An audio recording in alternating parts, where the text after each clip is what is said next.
que é? Do último simulado qual? Do grandão? Do Trieduc? Não sei, eu tinha esquecido dela, né? Ah, a gente pode fazer em algum outro momento, mas eu não queria fazer na terça-feira. Queria fazer num outro horário. É muito indispensável fazer essa correção? Hã? Ou vocês podem usar para tirar dúvida comigo pontualmente. Tá? Mas a gente pode fazer também, tá? Eu só não te garanto, Carlos, que seja na terça-feira. Tá? Tá gravando já, né? Tá. Eu fiquei de fazer isso nas férias, né? E esqueci. É verdade. É verdade. Vamos lá então, gente. Vamos continuar os exercícios de trabalho e energia para a gente encerrar essa parte de mecânica. É, Paramos na questão número 5 da página 69, que é a questãozinha da mola. Tá? Questão número 5. Um bloco está preso a uma mola de constante elástica K igual a 200 Newton barra metro. Então, já vamos colocar a constante elástica da mola aqui. Gente, só interpretando isso mais uma vez, tá? Quando eu falo que a constante elástica de uma mola é 200 newtons barra metro, quer dizer o seguinte: para cada metro que você quiser deformar essa mola, você vai ter que fazer 200 newtons de força.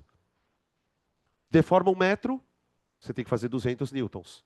Se você quiser deformar 2 metros, você tem que fazer 400 newtons. É isso que a constante mede. Aí ele fala assim: seu comprimento, quando na posição de equilíbrio, vale 0,2 metros. Posição O, ou posição zero, sei lá. A mola é alongada até que o seu comprimento passe para 0,4, posição A. Então veja, gente, qual foi a deformação dessa mola? 0,2 metros. O comprimento inicial era 20 centímetros, aí ele deformou a mola para 40 centímetros. Então, o ΔL é isso aqui. Qual é o trabalho da força elástica no deslocamento de A para O? Então, veja, qual é a posição inicial da mola? A posição inicial da mola, quando ele deformou ela, aqui está a posição A e aqui está a posição O. Gente, você concorda que a mola não sai sozinha da posição O para a posição A? Então, vamos analisar o exercício de uma forma um pouquinho aprofundada aqui. Você concorda que para eu conseguir pegar a mola daqui e trazer para cá, eu tive que fazer uma força? Eu tive que gastar energia, tá? Então, nesse processo aqui, ó, nesse deslocamento, há trabalho de uma força externa, de uma força externa. Né? Alguém, no caso, por exemplo, se imaginando que eu estou puxando o bloco, né? Então alguém puxou o bloco para cá e neste processo este alguém realizou o trabalho sobre o bloco. Beleza. Agora vamos considerar então que o bloco está na posição A. No momento que nós soltarmos o bloco, no momento que a gente soltar o bloco, o que que acontece? Ponto A, aqui o ponto O. Pensa o seguinte, ó. Soltei o bloco. Na hora que eu solto o bloco, vamos considerar que não tem atrito entre o chão e o bloco, tá? Que força está puxando ele para cá? É a força elástica. Então você tem agora uma força elástica puxando ele. Ele quer que eu calcule o trabalho desta força elástica. Tá? Ele quer que eu calcule o trabalho realizado pela força elástica. Veja como a pergunta é essa. Ó. Calcule o trabalho da força elástica realizada no deslocamento de A para O. Então é isso que eu quero calcular. Trabalho da força elástica. Gente, Para eu calcular o trabalho da força elástica, nós temos um pequeno problema. Qual é o pequeno problema? Se a gente for usar a fórmula nua e crua de trabalho, trabalho de uma força é a força vezes o deslocamento vezes o cosseno do ângulo entre eles. Força elástica vezes o deslocamento vezes o cosseno. Agora vamos pensar no cosseno. Durante o movimento de A para O, o corpo, o bloquinho, ele está se deslocando para a esquerda. E neste deslocamento para a esquerda, a força também está atuando para a esquerda. Então essa força está atuando no mesmo sentido do deslocamento, certo? No mesmo sentido do deslocamento. Então o trabalho da força elástica é igual a força elástica vezes o deslocamento vezes o cosseno de zero, que vale 1.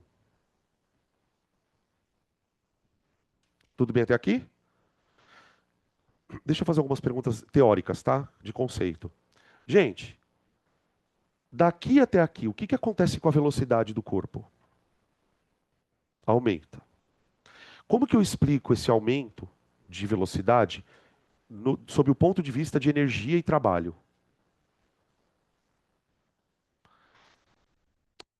Isso, a gente pode responder coisas do tipo assim, ver se isso faz sentido para vocês. Olha, a força elástica, ela vai fazer um trabalho. Se ela vai fazer um trabalho, ela vai causar variação de energia cinética. Se ela vai causar variação de energia cinética, é porque essa energia veio de algum lugar. Ela era potencial. Veja como essa informação é importante. Por quê? Eu não posso usar essa fórmula. Por que que eu não posso usar essa fórmula? Porque a força elástica é variável. A força elástica é variável.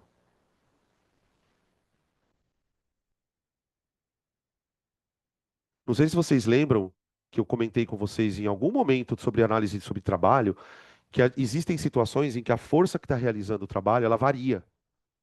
Se a força varia, eu não posso usar essa fórmula.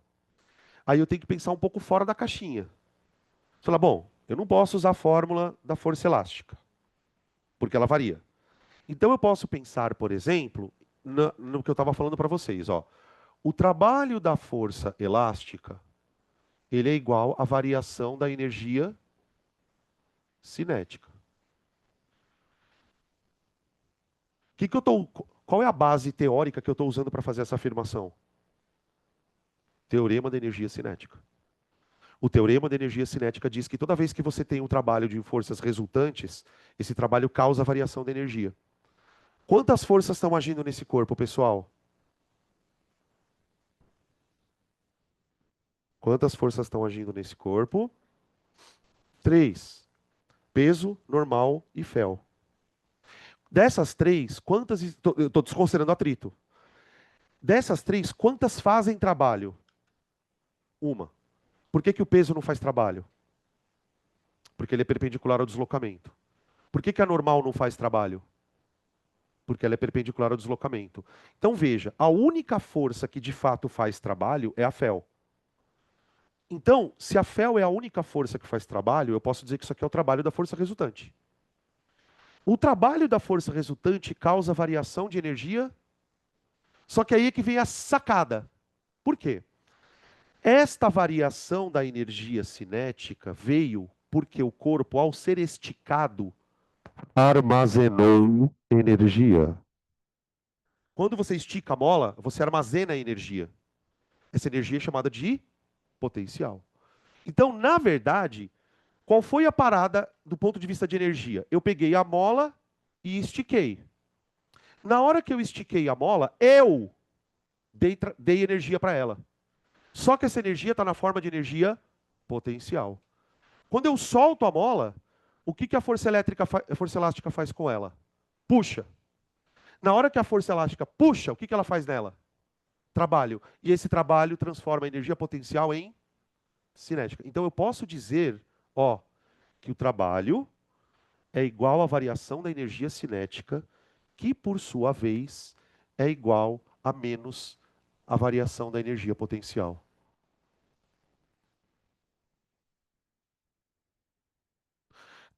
A força elástica, neste processo, ela tem a função de pegar toda a energia potencial e transformar em cinética. Tudo bem?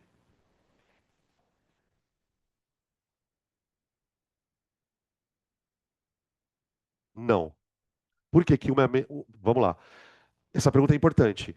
O que que eu quero dizer quando eu falo que a variação da energia cinética é menos a potencial? Que elas estão se transformando.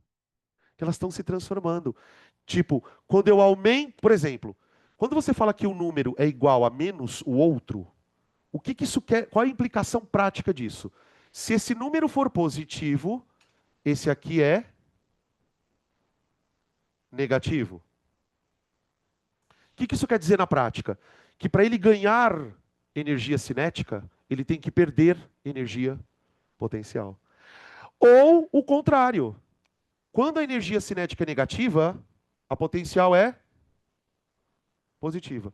Quer ver um exemplo? Como, porque assim, o exercício ele não chega nesse nível, mas, por exemplo, se eu soltar o bagulho daqui, ele não vai ficar oscilando? Uim, uim, não vai? Pensa comigo, ó, o cara tá aqui parado, parado. Solta. Enquanto ele vai se arrastando para a esquerda, ele vai transformando potencial em cinética. Ele vai perdendo potencial e ganhando cinética. Quando ele chega nesse ponto aqui, ó, ele está com a máxima energia cinética. A partir deste ponto, ele não começa a vir para cá. Conforme ele começa a vir para cá, a mola não começa a comprimir. O que começa a acontecer com a velocidade dele aqui, gente? Diminuir. Se a velocidade dele está diminuindo, ele está perdendo cinética e ganhando potencial. Então, gente, o sinal de mais e menos não se refere exatamente ao fato de ser inversamente proporcional, não é bem isso. É quando uma está sendo ganha, a outra está sendo perdida, e vice-versa. Quem faz esse processo? O trabalho da força elástica. O trabalho é que garante a transformação de energia. Então a gente pode dizer que a força elástica, só que é uma coisa muito importante. A força elástica, pessoal, ela é conservativa.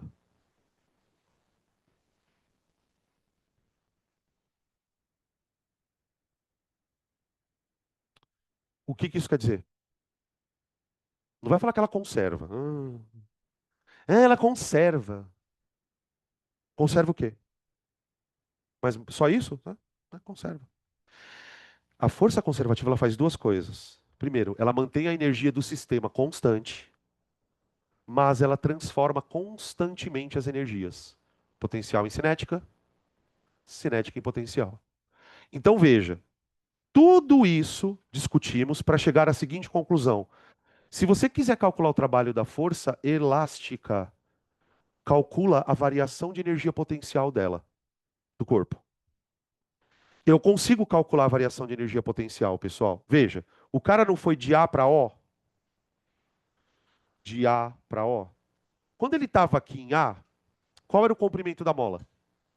0,4. Quando ele estava em O, qual que era o comprimento da mola? 0,2. Lembra que a energia potencial elástica é igual a K, delta L ao quadrado, dividido por 2. Kx ou K delta L fala.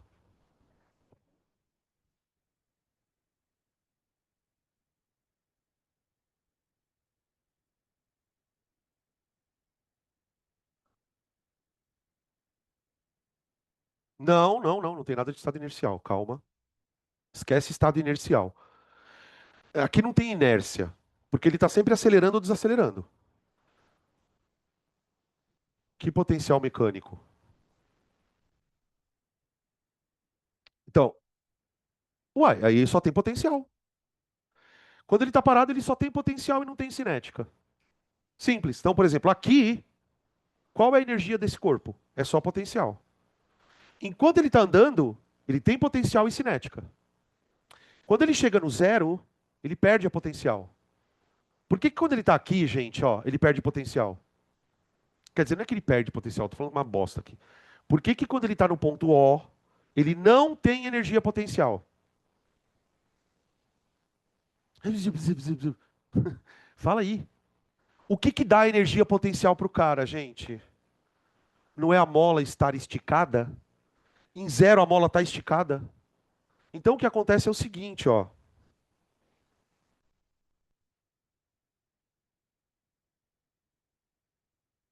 Vamos lá. Energia.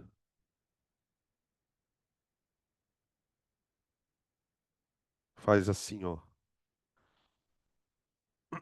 Um, dois, três, quatro.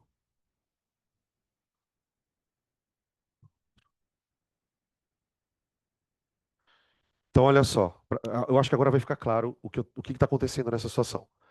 Eu vou fazer um gráfico de energia em função da posição do corpo ali no eixo X. Veja que no exercício, ele me dá a seguinte situação. Ele pega o corpo, arrasta ele na posição A e solta. Só que a gente sabe que o corpo vai ficar oscilando entre menos A e mais A. Esse A, pessoal, é o que a gente vai chamar lá na frente de amplitude do movimento. Se você amplitude é foda. Se você deformou a mola 0,2, que é a deformação dela ali, ela vai ficar 0,2, 0, menos 0,2. Aí volta, 0, 0 e vai ficar fazendo isso. Tudo bem? Então, quando eu chamo de A e menos A, é para dizer que são posições à esquerda e à direita do ponto de equilíbrio. Ok? Tá. Eu vou desenhar nesse gráfico duas coisas: a energia potencial do corpo e a energia cinética.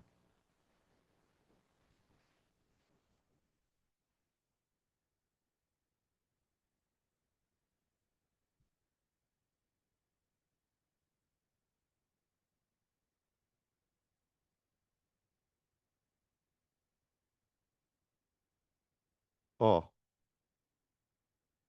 esse gráfico ele mostra o que acontece com a energia armazenada na mola à medida que ela oscila para lá e para cá. Observa que a energia potencial elástica ela é máxima exatamente no ponto A e menos A. Nesse ponto A e menos A, quanto vale a energia potencial? Ka ao quadrado sobre 2.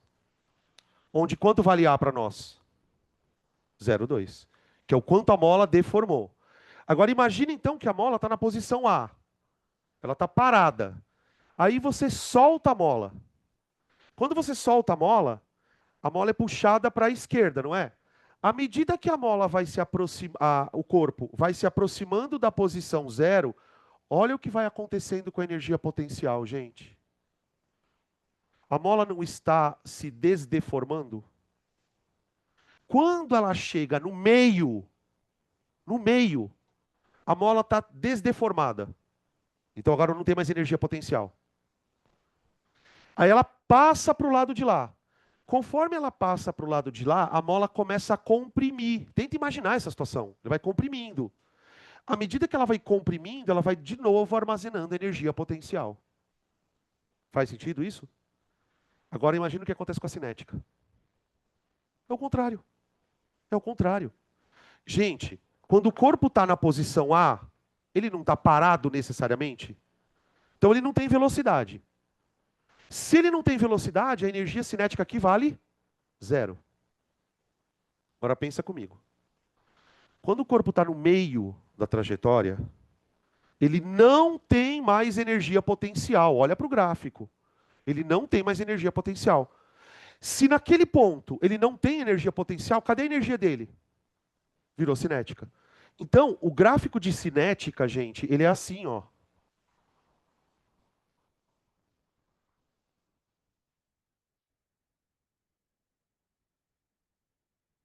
Ó,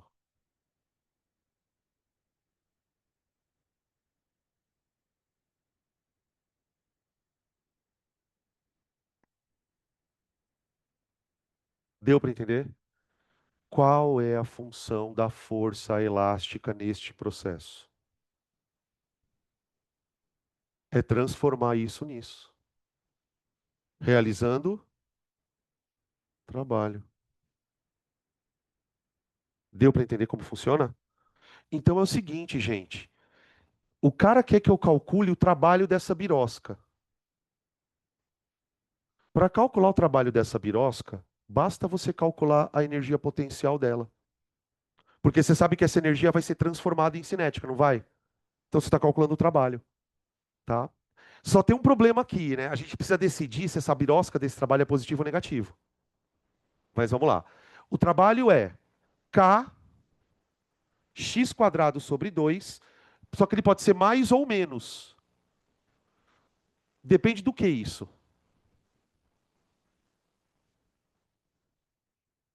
Depende se a força elástica está acelerando ou freando o maluco. Por exemplo, vamos lá. Trabalho da força elástica de A para O. De A para O. Gente, pensa comigo. De A para O, a força elástica está contra ou a favor do deslocamento? Favor. Então é positivo. Então o trabalho é positivo. K 200 vezes x ao quadrado. 2 vezes 10 a menos 1 elevado ao quadrado, dividido por 2. K x ao quadrado dividido por 2, tá? O x eu coloquei em potência de 10, tá, gente? Corta, corta. Vai dar 4, né, gente? Vê aí se deu 4 joules. Deu? Então é isso mesmo. Agora, veja. Vamos lá, vamos aprofundar mais esse negócio aqui. Eu calculei o trabalho de A para O e cheguei à conclusão que era 4 joules. Agora eu quero que vocês me digam, então assim, o exercício acabou aqui, tá? Só que eu ainda vou continuar algumas reflexões aqui. Eu gostaria de calcular agora o trabalho da força elástica, só que não de A para O, de O para A.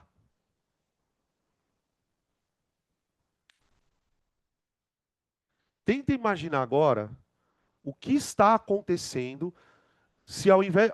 A gente está calculando de A para O, deu 4, né? Agora imagina que o bloquinho está voltando.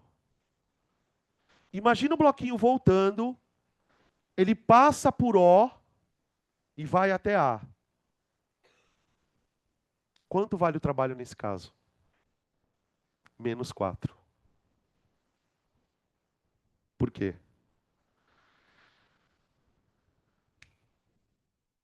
Me dá uma justificativa para esse trabalho ser negativo de O para A. Ele está freando. Se ele está freando, ele está ganhando potencial e perdendo cinética. Um outro jeito de você pensar, se você não quiser pensar assim, é pensar o seguinte, ó.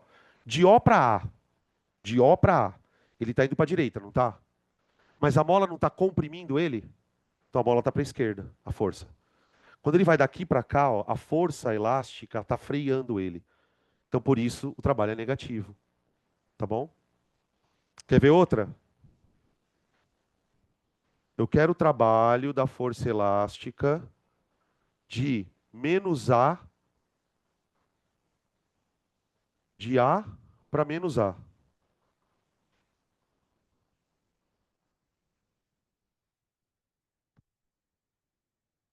Ó, agora eu quero o trabalho daqui até a compressão. Ele faz esse trabalho nesse processo. Ó. Uou! Primeiro eu calculei de A para O, né? Deu 4 joules. Depois eu calculei ele voltando de O para A. Agora eu quero o trabalho disso aqui, ó.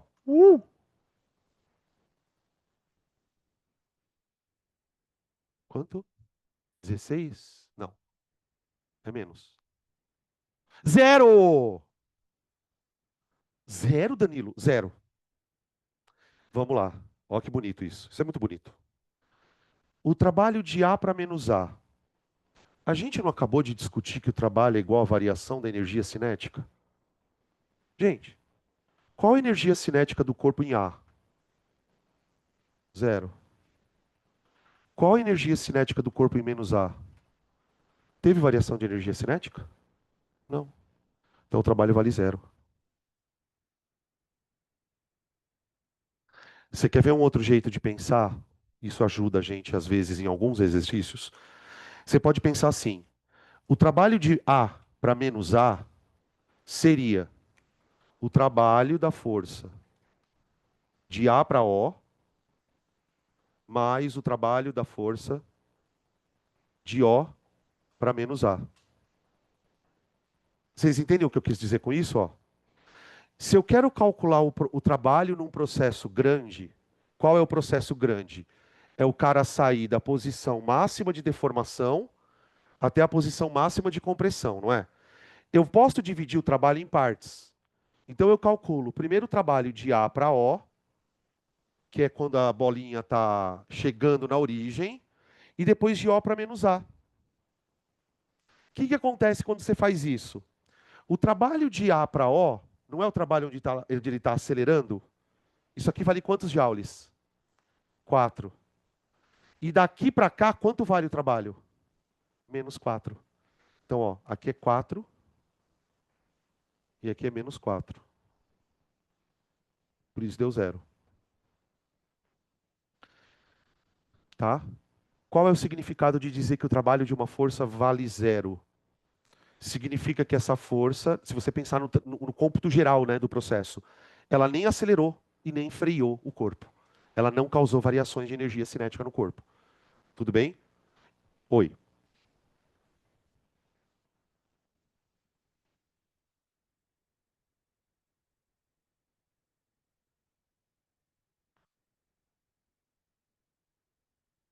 Isso. Então, por exemplo, quando eu falo assim, ó, o trabalho de O para A, ele vale menos 0,4, o que dá para entender com isso? Que enquanto a bolinha estava saindo daqui para cá, ela estava perdendo cinética e ganhando potencial. E isso é porque, assim, se você pensar no processo inteiro, ela vem acelerando até aqui, ó. Quando ela chega nesse ponto, ela já não está nem deformada nem comprimida. A partir desse ponto, qualquer movimento que ela venha para cá, ela começa a ser freada.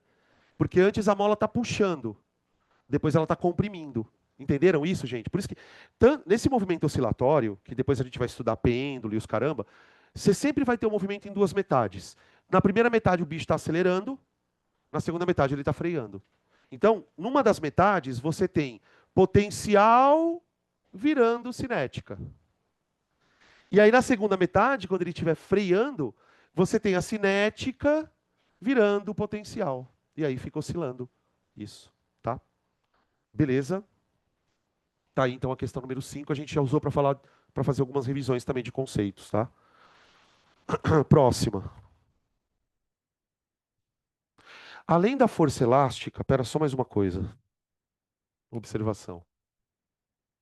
Se vocês, eu sugiro que vocês anotem, tá? Quais são as forças conservativas importantes? São três.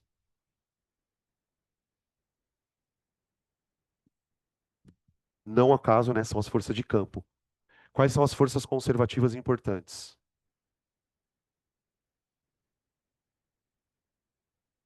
A força gravitacional,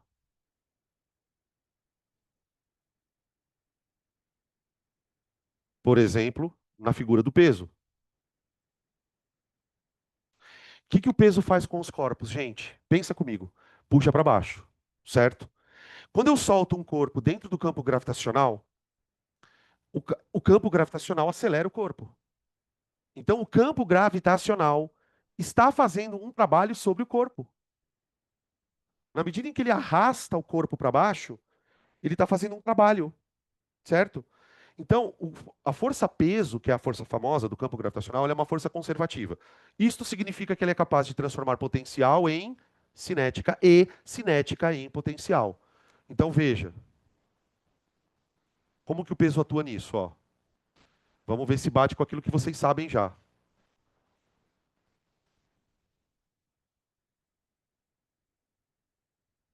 Em que situações você tem claramente o peso transformando o potencial em cinética? Me dá um exemplo. Queda livre. Pronto. A queda livre é o exemplo que a gente estuda. Na queda livre, o peso está fazendo o trabalho. Positivo ou negativo? Positivo. Então veja, para transformar a energia potencial em cinética, numa queda livre, o peso faz um trabalho positivo. Por isso que ele acelera o corpo. Agora pensa no, quando a gente estuda cinemática, no arremesso vertical. Quando o corpo está voando aqui no ar, ele está subindo. E o peso está puxando ele para baixo. Nesse caso, o trabalho do peso é negativo. Tudo bem? Mano, tem um macete aqui muito foda. Não é um macete, mas é uma informação que, se você souber isso, várias coisas vão fazer sentido na sua vida. Toda vez que o trabalho de uma força for positivo, essa força está transformando o potencial em cinética. Veja, a gente está estudando um tipo de força muito especial chamada força conservativa, certo? A função da força conservativa, aparentemente, é transformar potencial em cinética e cinética em potencial. Tudo bem? O que que você precisa notar? E eu vou mostrar para vocês com vários exemplos. Toda vez que o trabalho de uma conservativa é positivo, ela está fazendo um processo espontâneo.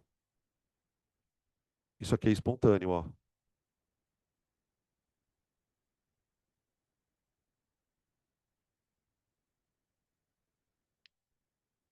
Esse processo na física é o processo mais importante que tem. Por quê? Processos espontâneos conseguem gerar movimento. Ontem eu coloquei no story do meu Instagram um negócio que eu vi, cara, eu fiquei muito louco. Imagina uma marcenaria com todas aquelas coisas de cortar madeira, desempenadeira, só que movida a água. Eu tava vendo lá, essas porra de story do Instagram, é uma fazenda de 1940 e pouco, logo finalzinho da Segunda Guerra, 45, 46, lá no sul do Brasil. O senhorzinho estava mostrando a marcenaria, é um galpão enorme, com várias coisas de cortar. Pensa todas aquelas ferramentas de marcenaria. Como que aquilo tudo se mexe? Com um moinho de água, gente. O cara montou um sistema de roldana, polia, eixo, e basicamente ele deixa a água escorrer por uma espécie de um riachinho, e esse movimento da água está gerando energia para tudo quanto é coisa. Então, na física, o que que a gente chama de energia útil? É qualquer energia que seja cinética. Guarda essa informação. Por isso que eu posso fazer uma queda d'água produzir luz. O processo de produção de energia elétrica, ele depende fundamentalmente de alguma potencial virando cinética. Então, nas usinas hidrelétricas, quem é que está ajudando isso a acontecer? O peso. Tudo bem? Agora, existem outras situações. Quer ver? Segunda força conservativa, a força elástica. A força elástica.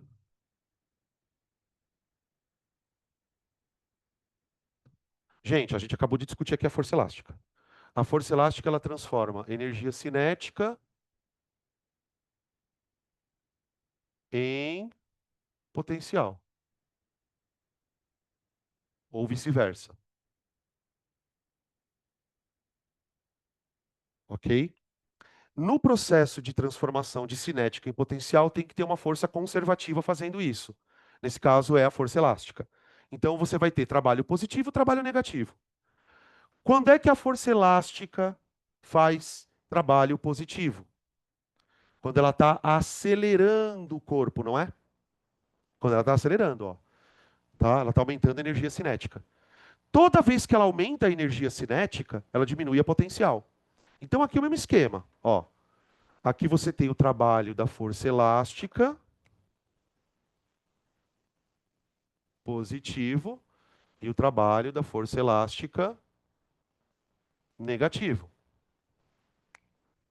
O processo que vai gerar energia útil para a física é o processo de gerar cinética. Tá? Isso aqui é o processo espontâneo também. Ou seja, tudo isso aqui são processos que eu posso tirar energia. De alguma maneira eu consigo tirar energia. ou através de um sistema que oscile, que é o menos famoso, ou através daqui. E aí tem a terceira situação, tá? Que a gente vai discutir na parte de eletricidade, que é a força elétrica. A força elétrica.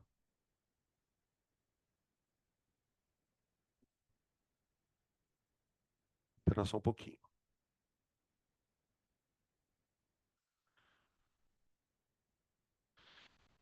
Aqui eu vou tentar explicar de uma forma mais resumida, porque a gente não viu várias coisas ainda.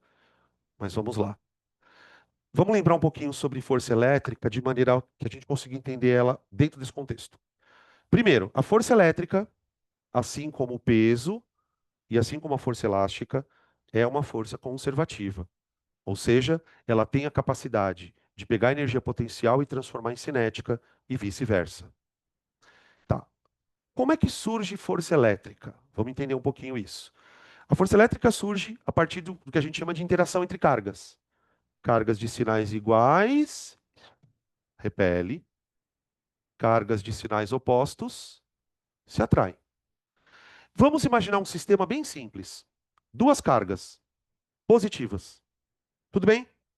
A carga que está na minha mão direita, eu estou segurando ela. Ela está presa.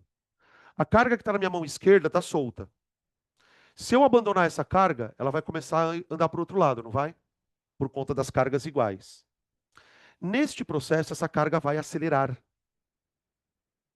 Isso vale tanto para repulsões, tá, pessoal? Como para atrações. Por exemplo, se eu tenho duas cargas de sinal oposto e solto as duas, elas vão se atrair. Então, o processo de atrair ou repelir, no caso da eletricidade, também pode acelerar ou desacelerar coisas. Então, significa que isso aqui também é um processo de transformação de energia. Então, eu tenho transformação de energia potencial em cinética, através do trabalho da força elétrica.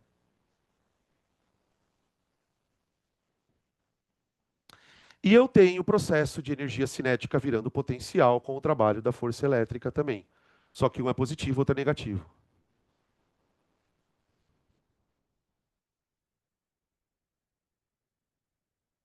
Oh, aqui é a diferença de pilha para eletrólise. As pilhas são reações que geram trabalho, gente. É muito bizarro isso. Imagina uma reação capaz de gerar trabalho. Eu estou dizendo isso porque, assim, não é novidade que reações podem gerar calor. Não é novidade também que existem até algumas reações que geram luz. Aqui acontece na bundinha do vagalume, que são as reações fotoquímicas. Imagina uma reação capaz de gerar movimento. Movimento. Para uma reação gerar movimento, tem que haver um tipo de trabalho para transformar energia potencial em cinética. Então, quando a gente for estudar pilha, isso aqui vai ficar muito claro. No caso de uma pilha, por exemplo, pensa comigo assim: você tem um polo e outro polo, não tem? Não importa se polo positivo e negativo, isso não precisa se chamar de positivo e negativo por enquanto. Quando eu ligo uma pilha, não sai elétron de um lado para o outro? Tem lá uma situação bem particular, né? Sai elétron de um polo e vai elétron para o outro. Mas a pergunta é a seguinte: quem é que empurra o elétron para sair de um polo no outro? Isso aqui. Então, é uma reação capaz de gerar energia para movimentar elétrons. Não é qualquer energia. Ela não está liberando só calor, ela não está liberando luz, ela está liberando energia na forma de energia cinética. Só que essas reações são as reações que a gente chama de espontâneas, lá na oxirredução. Tá? Aqui eu tenho o processo espontâneo. Ou seja, pessoal, quando você estuda pilha, tanto na física como na química, né, na física na química a gente estuda com o nome de pilha, né? Na física a gente estuda como gerador. O que é um gerador, na verdade? Bem, pensando do ponto de vista da química. O gerador é um tipo de dispositivo capaz de pegar uma energia potencial e transformar ela em energia cinética, e especificamente para acelerar elétrons dentro de um fio. Então, tipo, quando você estuda, por exemplo, corrente elétrica dentro da física, O que você está estudando é o resultado disso aqui, ó. Ah, tem lá um circuito que está passando uma corrente de tantos amperes. Para a corrente atravessar o circuito, ela tem que ser empurrada. Quem vai empurrar é o gerador, tá? Então a gente vai falar um pouco sobre isso também na parte de eletricidade. Beleza? Podemos passar para o próximo exercício? Podemos. A questão 6. Oi, no pêndulo.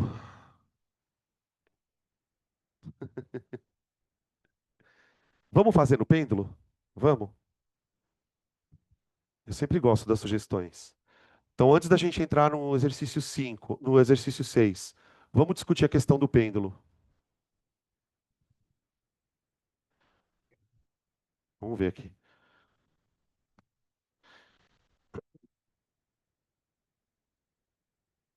Mais um exemplo.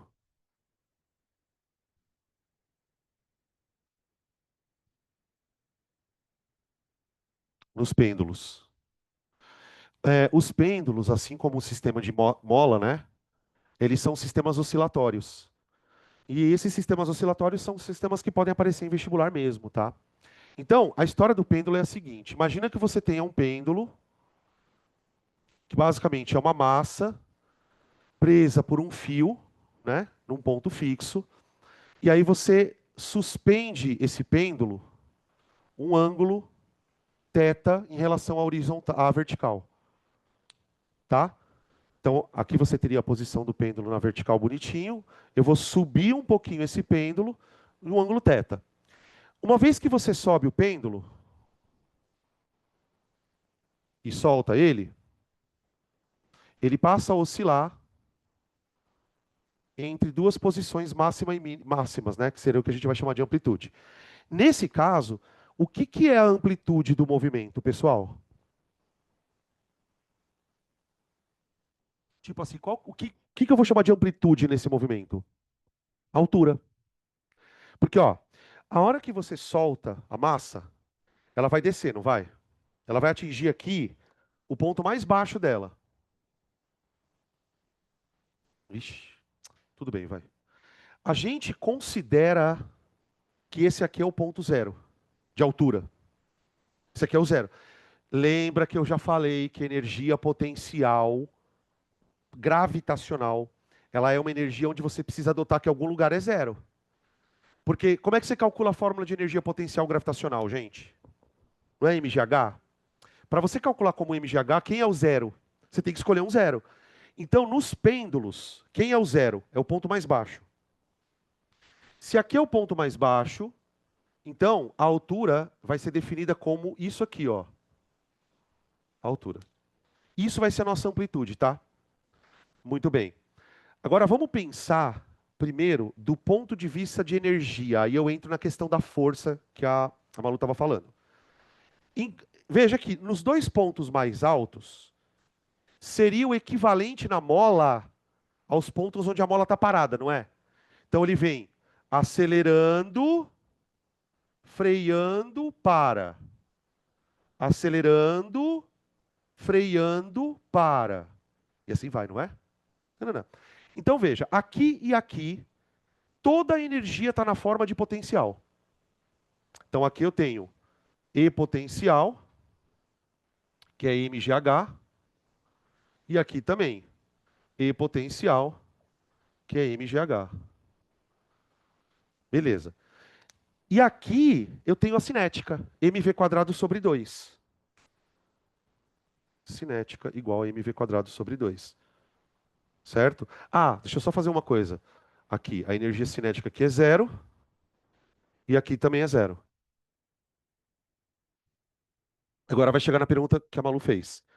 Então vamos lá, gente. Vamos analisar primeiro na descida. De A, sei lá, daqui para cá. Ele está acelerando, não está? Se ele está acelerando, teve variação de energia cinética. Se teve variação de energia cinética, teve trabalho. Tudo bem? Daqui para cá, a variação da energia cinética foi positiva ou negativa? Positiva porque ele acelerou. Quem fez trabalho?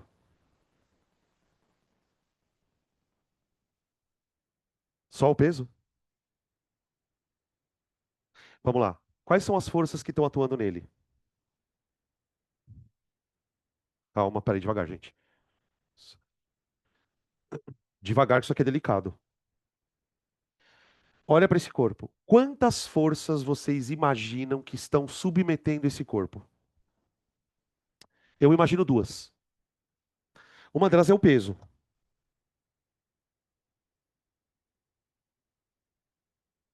Como é que eu desenho o peso? Sempre para baixo, vertical para baixo.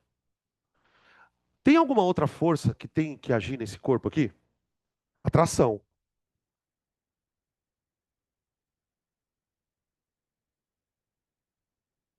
ok? Então vamos lá. Enquanto o corpo está descendo, ele tem duas forças agindo nele. Qual ou quais estão fazendo o trabalho? O peso está fazendo o trabalho com certeza, gente. Ele está descendo, não está? Lembra da segunda aula de trabalho? Trabalho das forças importantes. A gente discutiu várias situações em que o peso faz e que o peso não faz trabalho.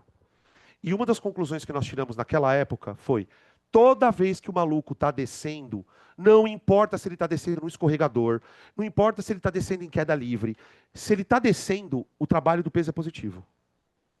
Então veja, daqui para cá, o trabalho do peso é positivo. Agora, e o trabalho da tração, gente? Tração é uma força. Então precisamos analisar aqui a tração. Ô, gente, olha para a tração. Essa tração não faz trabalho. Por quê?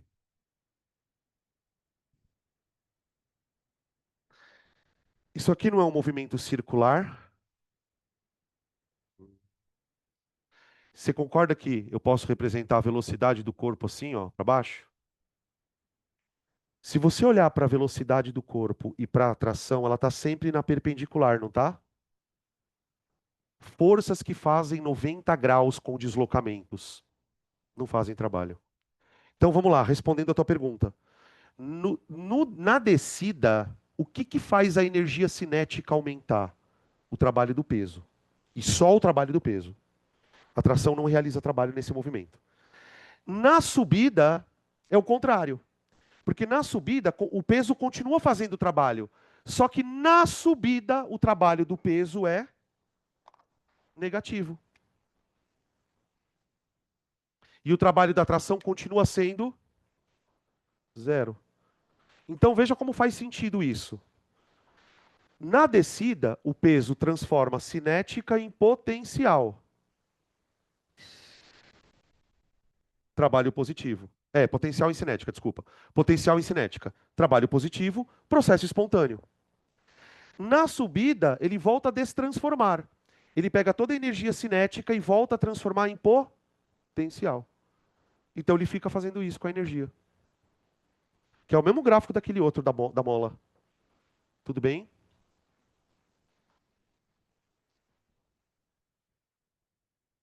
Agora eu quero fazer uma pergunta bem foda. Quem é a força centrípeta aqui?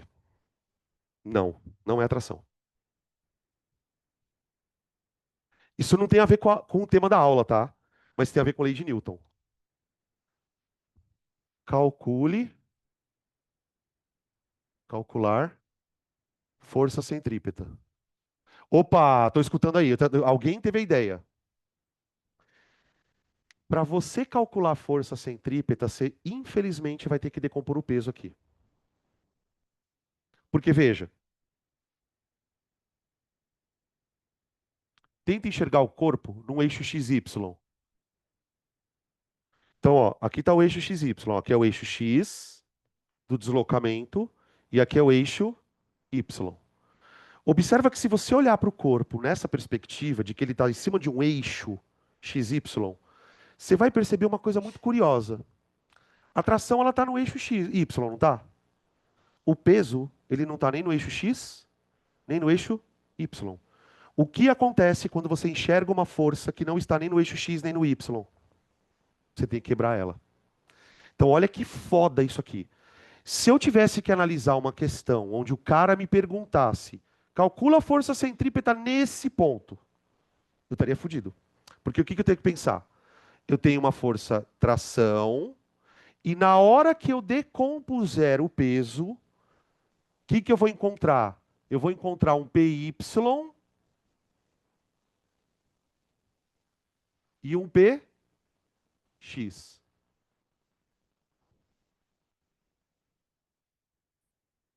Oi. Não é a tração que varia. Na verdade, o que vai variar é a resultante. Não, se bem que a tração acaba variando também. Porque o que que acontece? Aqui, então, calma devagar, devagar. Primeiro vamos olhar para a tração nesse ponto aqui, para a força centrípeta nesse ponto. Se eu fosse calcular a força centrípeta nesse ponto, o que que eu deveria fazer? No ponto mais alto,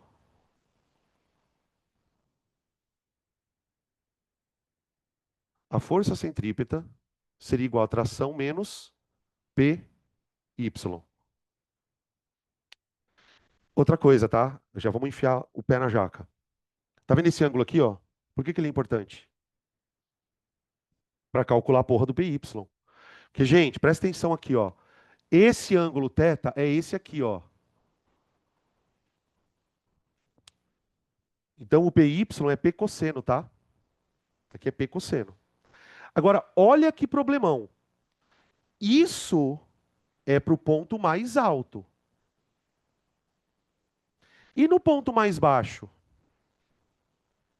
Como é que eu calculo a força centrípeta no ponto mais baixo? Aí é mais fácil. Pelo seguinte, pessoal. Quando ele pede. Tanto é que você pode reparar, de cada 10 exercícios de pêndulo, 9 ele vai pedir a força centrípeta aqui. Porque é bem mais fácil. Porque o que que acontece? Quando ele está inclinado assim, ó, a força centrípeta seria a tração menos uma projeção do peso. Aqui não. Aqui, quando o corpo chegar nesse ponto, ele vai ter a tração e, e o peso. Nesse caso, a força centrípeta vai ser a tração menos o peso.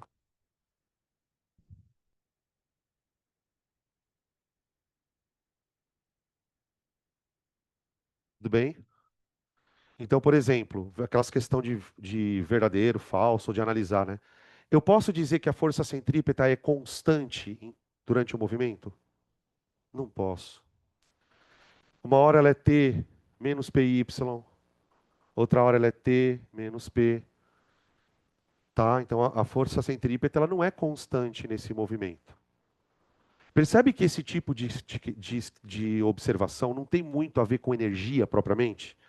Então é importante que a gente consiga, dentro do caso do pêndulo especificamente, Malu, olhar para o exercício do pêndulo e pensar assim: olha, pode ser um exercício de pêndulo em que ele me questione sobre força centrípeta, para calcular a velocidade do pêndulo, ou raio, alguma merda desse tipo. Ou pode ser um exercício que envolva energia. Então, isso é uma coisa que pode acontecer dentro das questões de pêndulo. Tá? Perguntas? Oi.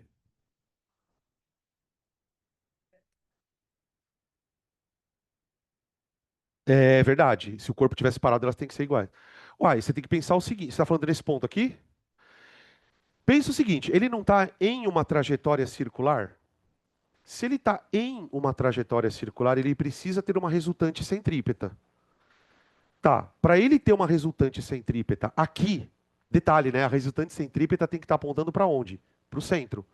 Então eu sei que aqui, seja lá o que aconteça, ele tem que ter uma força resultante para cima. Se ele não tiver uma força resultante para cima, significa que ele não tem condição de fazer essa curva. Entendeu qual que é o lance? Então, para ele ter uma força resultante para cima, a tração tem que ser maior que o peso. Tá? Beleza? Muda. Ela pode mudar. Sabe por que que ela pode mudar? Pensa o seguinte. Se você isolar a tração aqui, Como é que eu posso te explicar isso de uma forma rápida? Bom, o peso não muda. Então, veja que quais são alguns problemas. O peso não muda, mas o ângulo muda.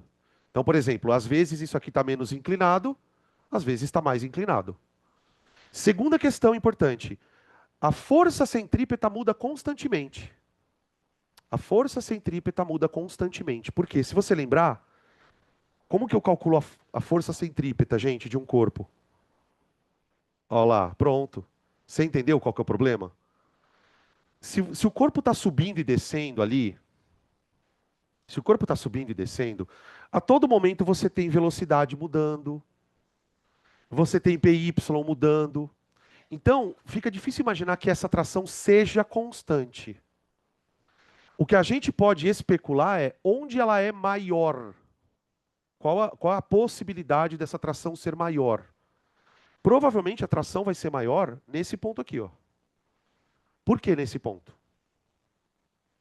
Como que eu por causa da velocidade? Como ele está descendo e está ganhando velocidade, quanto maior, mais rápido ele tiver, maior tem que ser a força para segurar ele. Então veja, se eu pensar que da trajetória do pêndulo, o lugar onde ele está mais rápido é aqui, eu imagino que aqui seja a tração, onde a tração tem que ser maior. Então, por exemplo, se você botar uma criancinha num balanço, onde existe a maior chance da corda quebrar? Aqui. Porque é onde ela vai ser mais exigida. Quanto mais para cima ele tiver, por exemplo, num ponto onde o corpo está parado, nesse ponto onde o corpo está parado, a tração ela vai ser muito pequenininha. É porque ele não está sendo exigida porque o corpo não está andando. Tá?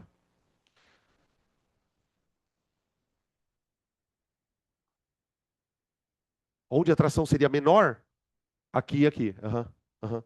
Porque ela não está. Vocês têm que pensar sempre assim, gente. Onde a corda será menos exigida? Onde ele estiver mais devagar. É sempre assim. Então, tipo aqui, ó, ele está mais devagar nos pontos mais altos. Então aqui a corda está sendo menos exigida. Onde a corda vai ser mais exigida? Onde ele estiver mais rápido. Então daqui para cá, ó, a gente pode dizer que ele está aumentando a tração, porque ele está acelerando. Daqui para cá ele está diminuindo a tração, porque ele está freando. Aí vai. Tá? Ah, e lá em cima, então, lá em cima é uma outra questão. A gente fez uma questão, não sei se vocês lembram, de uma corda. O cara fazia isso aqui, ó. Ele ficava girando um negócio numa corda. Tchu, tchu, tchu, tchu, tchu, tchu. Aí vamos supor que você queira falar do ponto mais alto. Vocês têm que sempre fazer esse raciocínio, pessoal, que é o seguinte: quem está agindo como força centrípeta? Então, por exemplo, no ponto mais baixo você tem peso e tração, não é? A força centrípeta no ponto mais baixo, ela não tem que apontar para cá? Então aqui é tração menos peso. Acabou. Agora vamos supor que eu esteja no ponto mais alto. Se eu estou no ponto mais alto, quem é que está agindo como força aqui? O peso e a tração. Só que agora os dois estão para o mesmo lado. Vocês lembram do globo da morte? Normal e peso, igualzinho. Então, nesse caso, é tração mais peso. Nesse aqui é tração menos peso. Então, provavelmente vai dar diferente. Tá? Beleza? Cami, você tinha levantado a mão.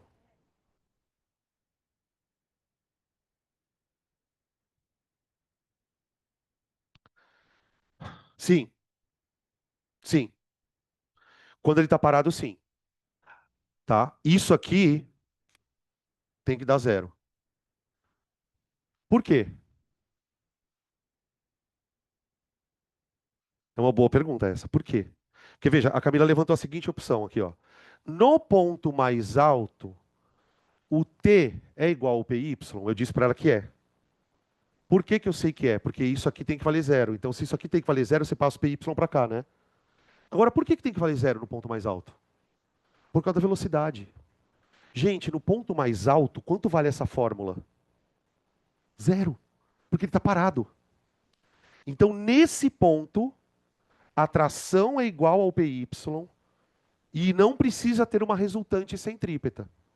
Na descida, você vai ganhando velocidade E aí você vai precisando de uma resultante centrípeta. Então, perfeito, tá? É isso aí.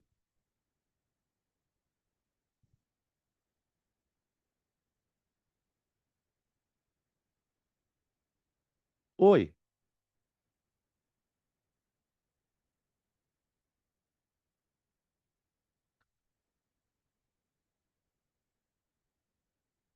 é que você está justificando a partir da. Como é que eu explico isso? Sei lá, é tão complexo. Tipo assim, relação de causa e consequência. É, a força centrípeta é conservativa porque não faz trabalho? Ou não faz trabalho porque é conservativa? Na verdade, não tem uma coisa a ver com a outra. Ela não faz trabalho, mas não é porque ela é ou não conservativa. Ela não faz trabalho porque ela está sempre perpendicular ao deslocamento. Agora, tem uma coisa importante. Puta, isso aqui é tão bonito, cara. Se a força centrípeta não faz trabalho, porque ela é perpendicular, ela nunca vai aumentar nem diminuir a energia cinética de um corpo. Tudo bem? Beleza? Então existem vários sistemas. Como é que eu explico, por exemplo?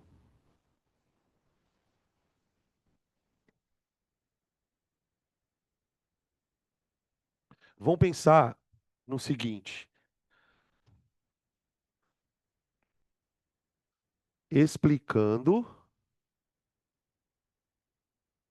MCU por energia.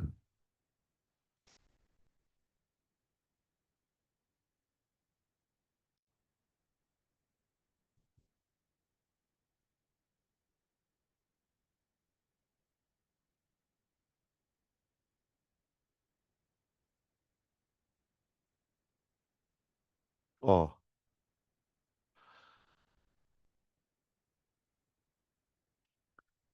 cuidado que eu vou fazer eu vou criar um paradoxo errado, tá? Presta atenção que eu vou criar um paradoxo errado. O movimento circular, ele tem força centrípeta. Senão ele não seria circular. Até aí, ok. Força é igual a massa vezes aceleração. Então, se o movimento circular tem força, ele tem aceleração. Se ele tem aceleração, a velocidade tem que variar. Se a velocidade varia, como pode existir um movimento circular uniforme? Esse paradoxo tem um erro, tá?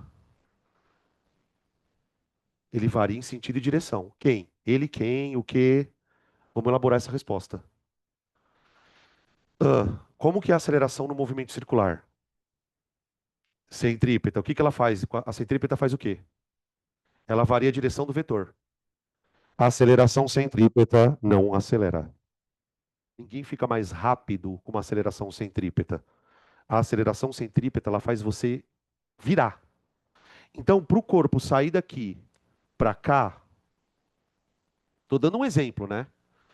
Ele teve que variar o vetor velocidade.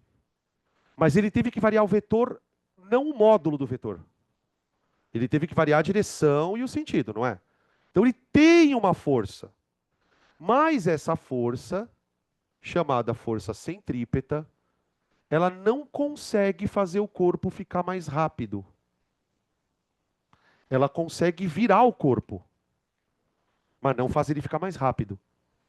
Então você concorda que se essa força não consegue fazer o corpo ficar mais rápido, ela não causa variação da energia cinética? Vamos escrever isso aqui. A força centrípeta,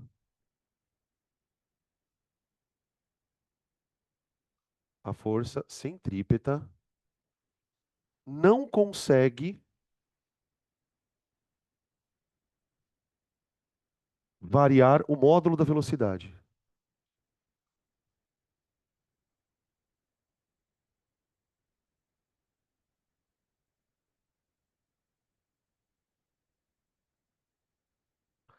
Então, a conclusão que a gente chega é a seguinte: uma força pode ou não fazer trabalho. Isso a gente já sabia, na verdade. No caso do movimento circular, a função da força não é acelerar nem frear o corpo. O corpo é colocado numa situação, que é a órbita, né, que a gente chama de órbita, em que essa força ela vai atuar no corpo eternamente, sem acelerar. nem frear o corpo. E aí você tem uma série de conclusões, você tem uma série de consequências disso. Porque veja, pensa comigo assim: se o módulo da velocidade não varia, então o trabalho da força centrípeta, que é igual à variação da energia cinética, vale zero. Tudo bem? Então, para um pouquinho. Se o trabalho da força centrípeta vale zero, é sinal que a força centrípeta é constante. Por que que ela é constante? Pensa comigo, pessoal. Se o corpo não varia a energia cinética, é porque ele não varia a velocidade. O raio da órbita também é uma constante, certo? Então veja, o movimento circular, ele é um caso muito bonito de um movimento inercial. O corpo ele fica fazendo isso aqui para sempre, sem aumentar nem diminuir a velocidade. E ele é capaz de manter, em relação ao centro da trajetória, uma distância constante.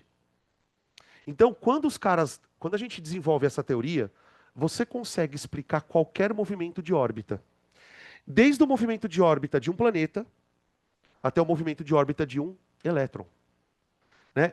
Quando, por exemplo, quando Bohr falava dos níveis de energia, lembra que ele dizia que o nível de energia de um elétron depende da sua distância? É sobre isso que ele está falando. Ele está dizendo assim: olha, cada elétron está dentro de uma espécie de órbita cuja energia é constante. Quando ele fala que a energia é constante, ele se baseou na mecânica. Ele falou: olha, eu vou imaginar o elétron como se ele tivesse essencialmente num movimento circular uniforme.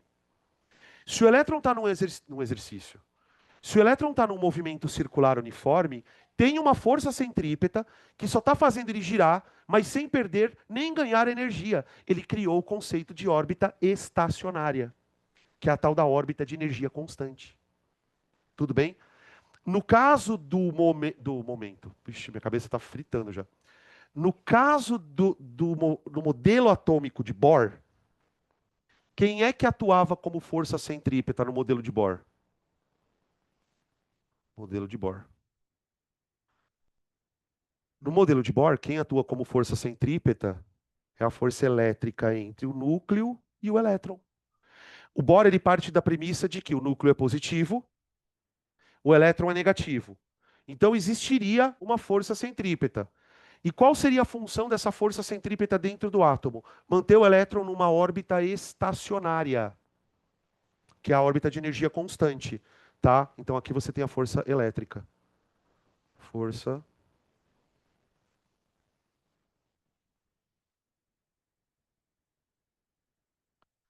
Quando a gente for estudar eletrostática, mano, vocês vão ver, a gente vai destrinchar isso aqui e vai entender exatamente como que se calculava essas energias das camadas eletrônicas, tá?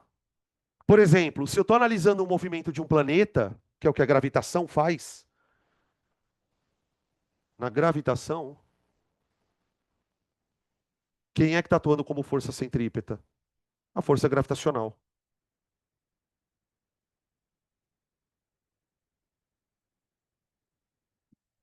tá?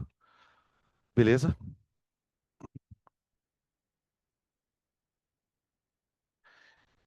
Bom, é isso. Vocês percebem que dá para a gente pegar qualquer movimento da mecânica e analisar por trabalho? Ah, e vamos analisar agora o movimento balístico. Vamos lá. Lançamento. Explicando balísticos por energia. Oi?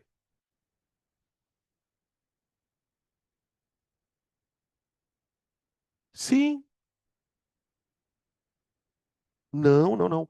O sistema conservativo é qualquer sistema que não perde energia. Então, isso é conservativo, isso. Ele vai ser conservativo com aquela expressãozinha mágica, desconsidere os atritos, tá? Então, porque, por exemplo, vamos lá, pode acontecer duas coisas na sua vida. Coisa número um, esse pêndulo ser ideal. Coisa número dois, esse pêndulo ser real. Qual a diferença da abordagem de uma coisa ideal para uma coisa real? A conservativo. Então, por exemplo, nesse modelo aqui, o pêndulo ele não está indo sempre na mesma altura. Se o pêndulo está indo sempre na mesma altura, ele é conservativo. Agora, na vida real, se você solta o pêndulo, ele faz isso, depois ele nunca mais volta naquela altura. Qual a diferença de um pêndulo para o outro? Um está perdendo energia, o outro não. Então, se o pêndulo perde energia, uma hora ele para. Aí já não é um sistema conservativo. Aí, por exemplo, o exercício poderia te questionar: por que que ele para? Ah, porque ele não é conservativo. Tudo bem, a resposta pode ser essa, mas na alternativa ele pode colocar algumas coisas mais complexas. Como é que eu explicaria um sistema não ser conservativo? Eu poderia dizer assim: olha, no movimento de descida e subida, o pêndulo, na real, ele está perdendo energia por causa do atrito com o ar. Uma vez que ele vai perdendo energia com o atrito do ar, ele nunca vai conseguir atingir a primeira altura que ele teve. Então ele vai fazendo isso aqui e vai perdendo a altura. Então, sistemas dissipativos não funcionam nessa lógica simples, porque tem coisa perdendo energia, tá? Beleza? Aqui também, né? Aqui é uma coisa interessante. Veja só. Qual era a justificativa que o Bohr dava para o elétron não cair no núcleo? Que lembra que tinha essa loucura do negócio? Ah, por que que o elétron não cai no núcleo? O Bohr dizia assim, ó. Como a única força que está atuando no elétron é a centrípeta, e a centrípeta não faz trabalho, a força centrípeta não acelera nem freia o elétron. Se a força centrípeta não acelera nem freia o elétron, significa que não há motivo para esse valor aqui mudar. Então, como é que ele justifica a tal da órbita estacionária? A energia do elétron é constante. Simples. O fato da energia. Para o elétron cair no núcleo, veja, eu deveria diminuir o raio, não é? Imagina o elétron fazendo isso, ó. Ah, bom. Só que para o elétron fazer isso, ele precisaria perder velocidade. Aí ele espiralizaria. Vixe, essa ficou boa. Espiralizaria. Ok? Só que como a velocidade do elétron é constante, isso não ocorre. Então ele cria, baseado na mecânica, o conceito de órbita estacionária. Tá? Beleza? Balístico, vamos lá. Como é que a gente estudou lá na física, na parte de cinemática, o movimento balístico? A gente dizia assim, olha, o corpo ele tem uma velocidade inicial chamada v0, certo? Que lá na parte de cinemática é indispensável que a gente saiba decompor Vx e Vy, tá? Quando você está analisando um problema de lançamento por mecânica não, por energia, talvez você não precise decompor o vetor. Vou explicar por quê. Vamos considerar que no movimento de lançamento, ele é um movimento de duas dimensões, não é? O corpo ele vai andar no eixo X e vai andar no eixo Y. Perfeito? Olha a vantagem de você saber tudo isso na forma de energia. Fica muito mais fácil. Então vamos lá. No ponto mais baixo, vamos chamar de ponto A. No ponto A, ele tem uma velocidade. Portanto, ele tem uma energia cinética. M V0 ao quadrado dividido por 2. Só que se eu considerar que o ponto A é o ponto mais baixo do movimento, eu vou dizer que a energia potencial dele vale zero. Vocês percebem que aqui, uma das vantagens é que, por exemplo, eu não preciso decompor a velocidade para calcular a energia cinética. Se você tem a velocidade dele, você já calculou a energia cinética. Tá. Aí o que vai acontecer? Ele vai ser lançado e ele vai fazer um movimento de uma parábola. De tal maneira que ele vai atingir um ponto aqui em B. Vamos chamar esse ponto B de altura máxima.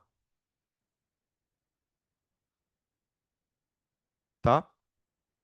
Aqui tem uma questão, gente, que é um pouco delicada, que você não pode esquecer, porque senão você pode errar a questão inteira. Quando o corpo está nesse ponto aqui, ele não está parado. Ele está parado em relação ao eixo, mas ele tem uma velocidade aqui, que é o Vx. Né? Agora vamos lembrar uma coisa aqui. Qual a explicação física para que nesse ponto ele tenha Vx? Tem uma explicação física. Porque o movimento vertical ele é um movimento de uniforme. Que acontece na vertical não, na horizontal. O que acontece é o seguinte: na vertical, o corpo ele está desacelerando na subida e acelerando na descida. Porque tem uma aceleração que é a gravidade. Entretanto, não tem aceleração no eixo x. No eixo x ele começa com uma velocidade e termina com a mesma. Essa velocidade aqui ela é constante, ó. Constante. Então veja, no ponto B, no ponto B, em B, ele vai ter uma energia cinética e uma potencial. Ok? Quanto vale a energia cinética no ponto B? M Vx ao quadrado sobre 2. Se você for tarado, tarada por fórmulas, quem é Vx? V cosseno θ. Quem é θ? O seno desse, esse ângulo aqui, ó. Então lembrar que o Vx é V cos θ, tá? E quanto vale a EPB? Energia potencial em B. mgh. Agora presta atenção numa coisa, pelo amor de Deus. Isso é maior, menor ou igual a isso?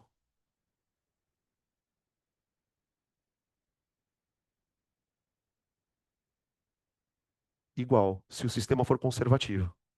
Se eu pegar tudo isso aqui, ó, pega a energia cinética dele, mais a potencial aqui, ela tem que ser igual à cinética mais a potencial aqui.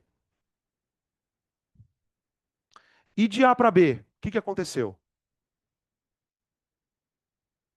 Não vai falar, ele subiu. Tá, mas o que aconteceu de A para B durante a subida dele? Por que a energia potencial dele foi aumentando na subida? Porque o peso fez trabalho negativo. É sempre a resposta é assim, gente. Quando você vai justificar mudanças de energia, a resposta tem que vir com alguma coisa fazendo trabalho. Veja, na subida, qual é a força que está atuando sobre ele na subida? De A para B. O peso atua contra o deslocamento.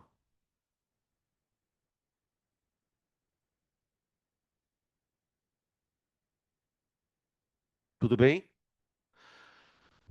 Se o peso atua contra o deslocamento, quer dizer que o trabalho dele é negativo.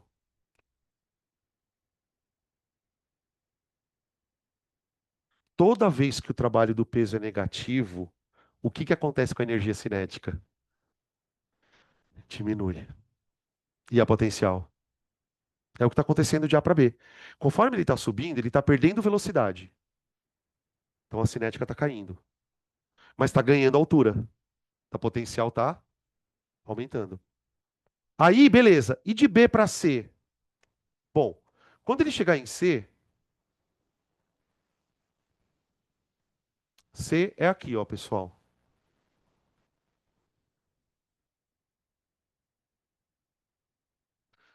E aí? Quando ele chegar em C? Deixa eu fazer uma pergunta. Quando ele chegar em C, qual que vai ser a velocidade dele? Essa aqui. É a mesma.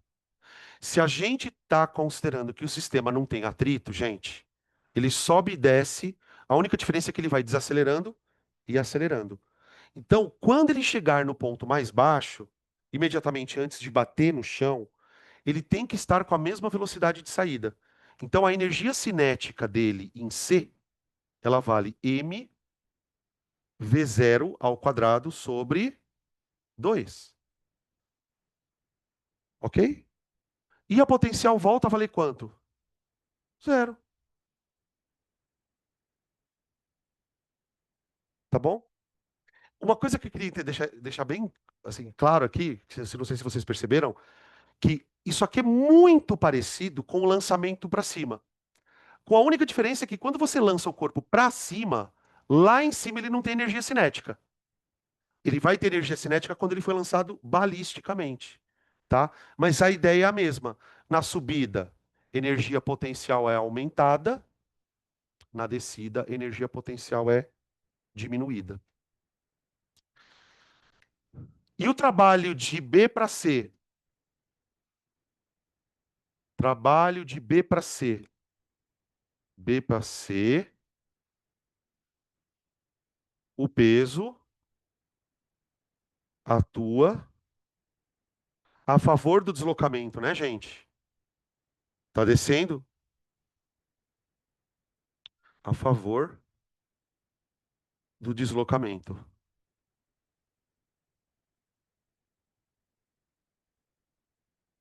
Então agora o trabalho passa a ser positivo, tá bom?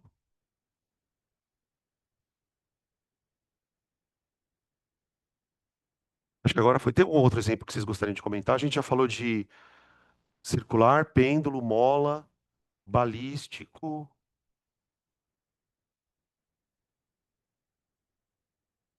Ah, tem um. Posso fazer mais um? Queda sem ser em queda livre. Tipo paraquedista. Entenderam? Queda de paraquedas.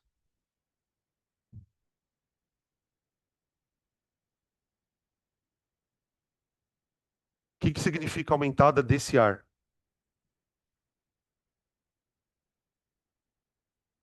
Ah, tá frio, entendi.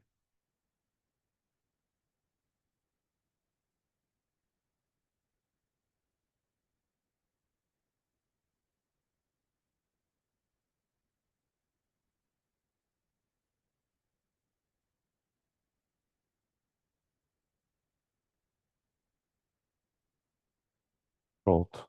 Tá no 24 agora, tá? Se não melhorar, você me avisa. Acho que vai dar uma esquentadinha. Pronto. Tá, do paraquedista, né?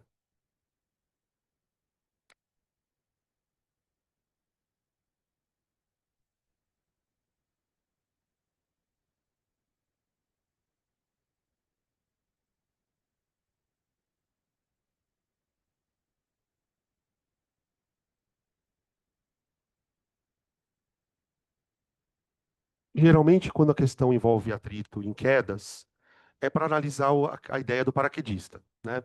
Então, vamos imaginar uma situação em que a gente poderia aplicar o conceito de trabalho e energia num sistema que não é conservativo, né? Porque até aqui a gente está trabalhando com ideias de sistemas que sejam conservativos. Pode aparecer alguma coisa não conservativa? Pode. E aí a palavra-chave é atrito. Atrito, resistência do ar, alguma coisa nesse sentido. Então, um exemplo que é quase que padrão para você entender é isso, é a história da velocidade terminal. Então imagina o seguinte, ó, quando um corpo está em queda não livre, como é que a gente analisa a física desse movimento? Um corpo que está em queda não livre, ele está sob ação necessariamente de duas forças. O peso, obviamente, e uma força de resistência do ar. Força de resistência. Essa resistência ela acontece, gente, por conta da aerodinâmica do corpo. Existem corpos que são construídos de formatos diferentes para diminuir ou aumentar essa resistência, né? Então, se você pegar, por exemplo, carros de Fórmula 1, foguete, avião, você percebe que existe ali um formato que não é um formato aleatório. Por quê? Essa força de resistência do ar, ela depende de dois fatores. Ela depende da velocidade do corpo e depende de uma constante. Essa constante, gente, ela depende do formato do corpo. Depende da aerodinâmica do corpo. Aerodinâmica. E isso aqui é a velocidade do corpo. É muito comum você ver em alguns livros que abordam esse tema, os caras se referirem a essa força, pessoal, com um sinalzinho de menos aqui. Por que que os caras usam esse termo de menos? Para dizer que ela está contra o peso. O corpo está descendo, então ele está adotando que para baixo é positivo,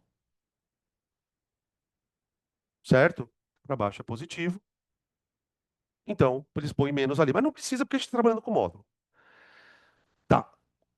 Se tem duas forças agindo, a gente pode então pensar nessa queda aplicando o teorema da energia cinética. O teorema da energia cinética diz o quê? Que o trabalho da força resultante é igual à variação da energia cinética.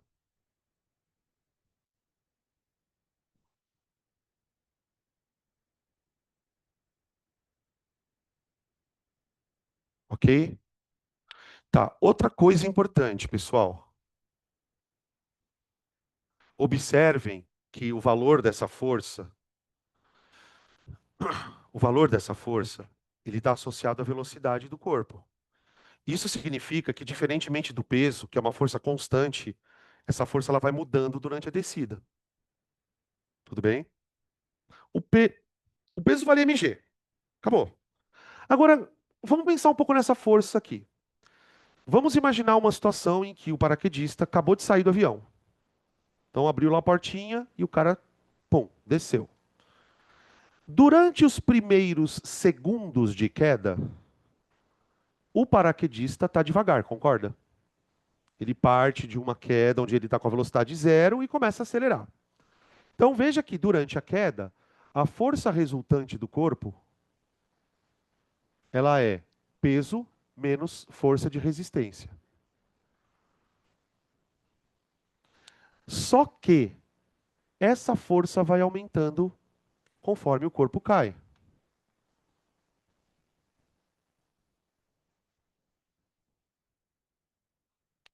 Agora, gente, vamos parar um pouco para pensar.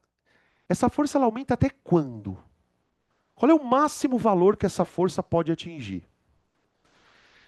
É aí que está a história. Veja, conforme ela vai aumentando, o que, que vai acontecendo com a força resultante? O cara desceu, o cara pulou do avião. Ele começa a acelerar. Conforme ele começa a acelerar, a velocidade aumenta. Quando a velocidade aumenta, a força de resistência aumenta. Mas ela aumenta até quando? Até ela se igualar ao peso. Então ela aumenta até igualar ao peso.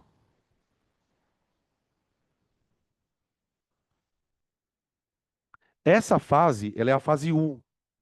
Fase um é boa. Da queda. Por quê? Porque enquanto isso aqui não acontecer, o corpo está acelerando. O corpo está acelerando. Está acelerando. Então, isso aqui seria a fase de aceleração do cara. Fase de aceleração. Ele está acelerando, só lembrando por quê? Porque a força resultante ainda está diferente de zero. Fala, Malu, pode perguntar, desculpa. Não. Não, porque o empuxo que o ar exerce na pessoa é desprezível, né? Tá? Quando que vai ter empuxo? Quando isso estiver acontecendo num líquido, por exemplo, que aí o empuxo ele acaba... Porque não sei se você vai lembrar que o empuxo depende da densidade do ambiente. Quando você analisa um corpo caindo no ar, é tão pequeno esse empuxo que ele praticamente é desprezível, tá? Beleza. Aí ele chega na velocidade limite, que é o que eu estava falando. Porque acontece o seguinte, gente. Conforme ele vai ficando mais rápido, essa força vai subindo. Só que na hora que essa força fica igual ao peso, tudo muda. Por quê? Porque enquanto a força, peso, era maior que a resistência, ele estava na segunda lei de Newton. Portanto, ele estava em MUV. A partir do momento que isso acontecer, a força resultante passa a valer quanto? Zero. A partir daqui ele não acelera mais. ele entra em movimento circular uniforme. E circular não, só movimento uniforme. Movimento circular o caralho. Uniforme.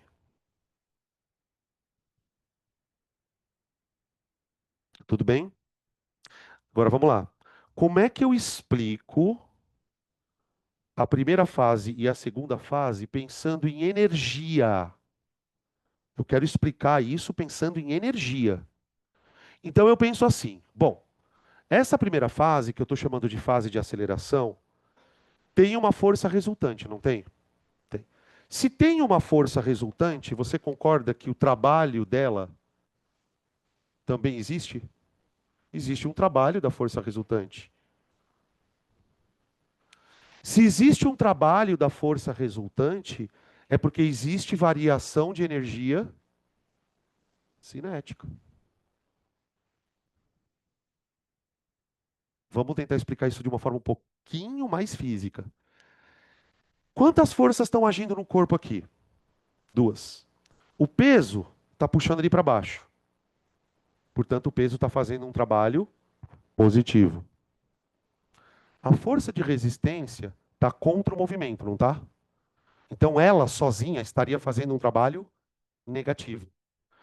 Se um está fazendo trabalho positivo e o outro está fazendo trabalho negativo, como ele acelerou?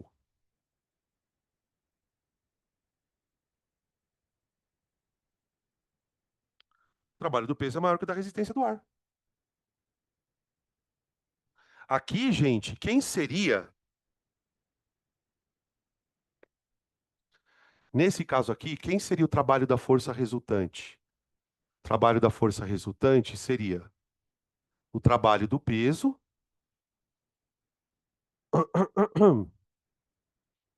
mais o trabalho da força de resistência, não é? Enquanto ele está acelerando, vamos pensar no termo mais físico. Enquanto ele está acelerando, significa que o peso está dando energia para ele, na forma de cinética. E o resultante está tirando a energia dele aqui. Só que ele ainda consegue acelerar por quê? Porque o peso consegue fazer um trabalho maior do que a resistência. Só que daí o que acontece? Quando essas duas forças se igualarem, aí elas passam a fazer o trabalho com o mesmo valor, só que com o sinal trocado. Tipo, o peso ele faz um trabalho e a força de resistência faz um trabalho negativo. Então, a partir desse momento, o trabalho do peso mais o trabalho da força de resistência do ar passam a valer zero. Uma vez que esses trabalhos somados passam a valer zero, ele não tem mais como aumentar a energia cinética nem diminuir. Bem, até aqui, beleza? Agora vamos abrir o paraquedas, né, gente? Acho melhor, né? Senão o cara vai se espatifar no chão. Ô, gente, deixa eu fazer uma pergunta idiota, tá? É idiota. Não vale dar risada. Por que que se eu não abrir o paraquedas, o cara se espatifa? O cara tá caindo de paraquedas. Se eu não abrir o paraquedas, o cara se espatifa. Por quê? Energia. Porque acontece o seguinte, gente, a hora que o corpo bate no chão, ele não tá com uma puta energia. Essa energia é liberada na queda, no choque. Entenderam qual é a explicação física por que que a gente tem que abrir o paraquedas? A gente tem que abrir o paraquedas porque quando você cai no chão, você está com uma energia muito grande. Essa energia ela vai ser liberada no choque. Então, obviamente, quanto mais rápido você tiver, maior energia você terá no choque. Essa energia é liberada de uma hora para outra. Então, o que que acontece? Abrir o paraquedas. Por que que abrir o paraquedas diminui a velocidade? Abrindo o paraquedas. Se você já viu alguém pular de paraquedas, ou se você mesmo já teve a oportunidade de pular de paraquedas, você já deve ter reparado que quando o cara abre o paraquedas, imediatamente ele é puxado para cima. Ele freia. Matematicamente, onde que eu procuro a explicação para isso? Aqui, ó. Tá vendo isso aqui? Essa força, pessoal, ela depende da aerodinâmica do paraquedas. Então, tipo assim, quando o cara tá com o paraquedas fechado, ele é um corpinho muito pequenininho. O fato dele ser um corpinho muito pequenininho faz com que essa força de resistência não seja tão grande. Ela vai depender muito mais da velocidade do cara. Agora, quando o cara abre o paraquedas por si só, ele aumenta o contato com a atmosfera. Uma vez que ele aumenta o contato com a atmosfera, ele muda essa constante aerodinâmica. Então, no momento em que o cara abre o paraquedas, olha o que acontece. Você tem a força de resistência e o peso, ok? Ele estava vindo na velocidade terminal. Lembra que a velocidade terminal, a força de resistência está igual ao peso, né? Na hora que ele abre o paraquedas, a força de resistência fica momentaneamente maior que o peso.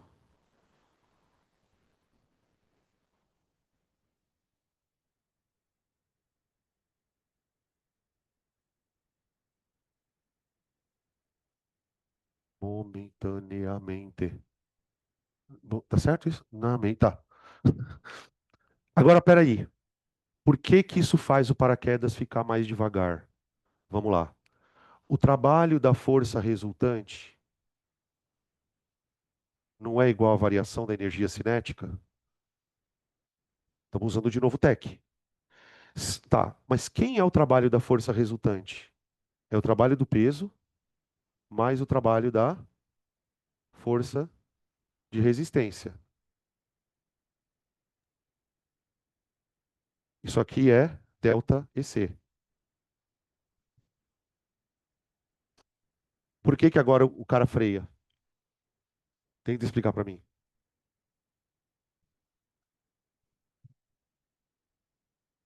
Na hora que o cara abre o paraquedas, essa força de resistência ela fica tão grande.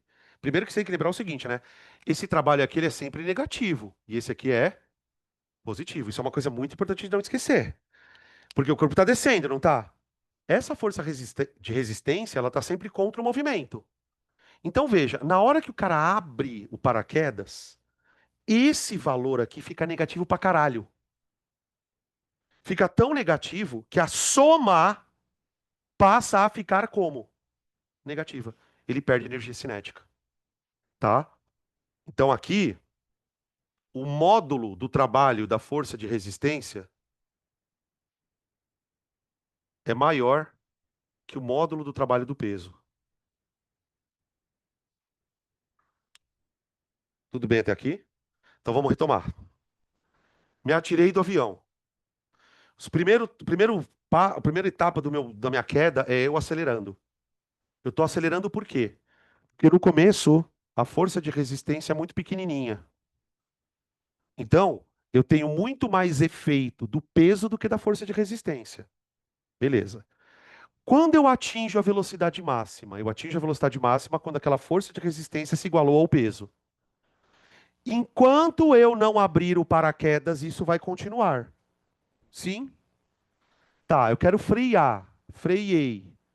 Eu abri o paraquedas. Por que que quando eu abro o paraquedas eu freio? Porque momentaneamente a força de resistência ela fica maior que o peso. Então ela passa agora a ter os dois trabalhos, né? Um dos trabalhos está tirando energia do corpo. E essa energia é que está fazendo o corpo frear. Tudo bem? Aí tem a última fase. Me atirei, abri o paraquedas, freiei. Depois que o paraquedas dá aquele tranco, plum, o cara volta a cair em movimento uniforme. Só que agora bem mais devagar. Conseguem perceber isso? Ele freia bruscamente, porque ele acabou de abrir o paraquedas. Essa abertura do paraquedas faz ele atingir um outro nível de velocidade. E que é a fase final, né? O que que acontece?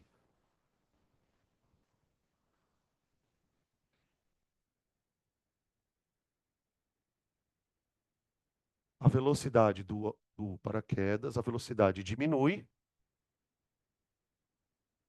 diminui, porém, a força de resistência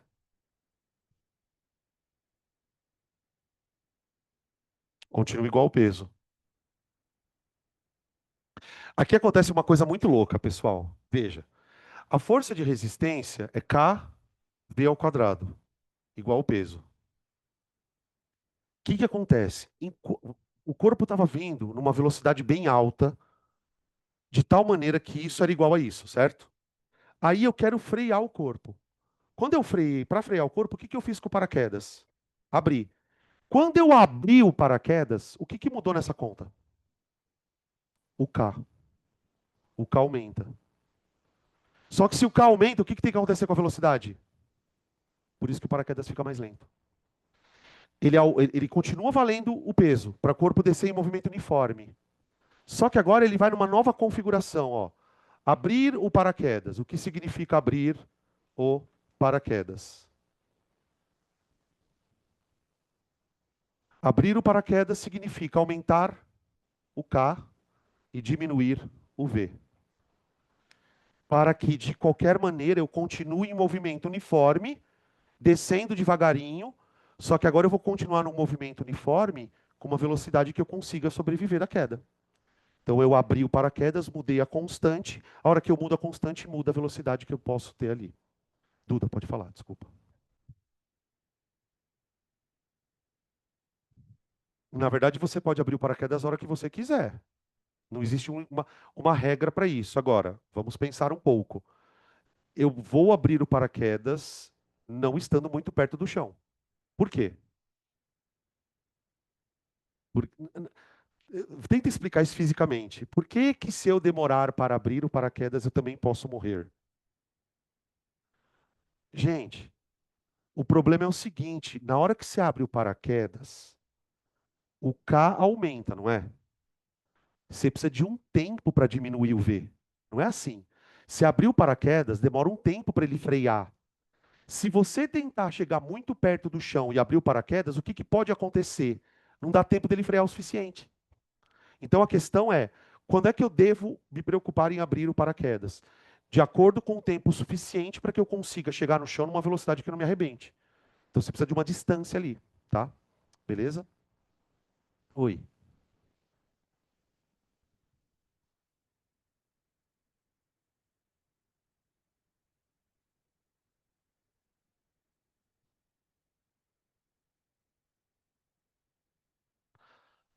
É, a gente pode, se você quiser explicar isso em termos de aceleração, pelo que eu estou entendendo, a tua pergunta é muito na questão da aceleração. Como é que a gente explica essa frenagem do negócio em termos de aceleração? Vamos pensar que ele está em queda não livre, né? Então ele atingiu a velocidade inicial, desculpa, a velocidade terminal. No momento que ele está com a velocidade terminal, ele não tem aceleração. Professor, peraí. Eu estou fingindo que é um aluno, tá? Professor, mas ele está caindo. Ele está caindo, ele não tinha que ter a gravidade agindo nele. Depende, pessoal. Uma coisa é ele cair em queda livre. Outra coisa é ele cair em movimento uniforme. Então veja, quando ele está na velocidade terminal, por que que ele não tem aceleração? Porque o peso é igual à força de resistência. Ok? Tá. Vou abrir o paraquedas. Para eu abrir o paraquedas, como é que ele vai diminuir a velocidade? Ele tem que desacelerar. O que que significa desacelerar? Significa ele está descendo com aceleração para cima. Então, quando eu abro o paraquedas, tecnicamente falando, por que que ele desacelera? Porque ele tem uma aceleração para cima. E por que que ele passa a ter uma aceleração para cima quando ele abre o paraquedas? Porque no momento em que ele abre o paraquedas, a força de resistência fica maior que o peso. Então, no momento em que ele, blum, abriu o paraquedas, isso acontece. Se isso acontece, a força resultante passa a estar para cima. Por isso ele perde velocidade. Essa é a ideia, tá? Só que é aquilo que eu sempre falo, né? Isso aqui é momentâneo. Porque a hora que ele perde a velocidade, essa força de resistência volta a cair, ela volta a ficar igual ao peso. Aí ele vai caindo em movimento uniforme. Entendeu? Então, resumindo, na frenagem, Quando ele abre o paraquedas e dá esse tranco para cima, o que está acontecendo? Ele está acelerando para cima e está indo para baixo, tá? Beleza? Fala.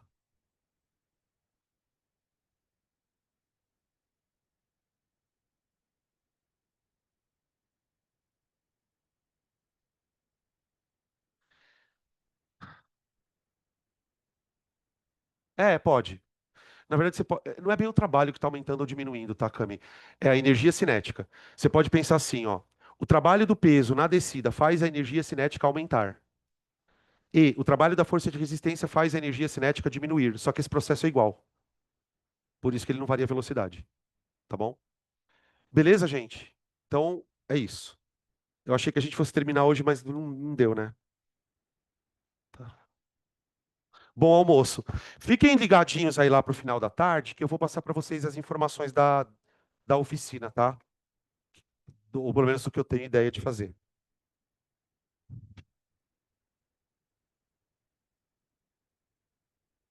O pessoal de casa também passaram por aí.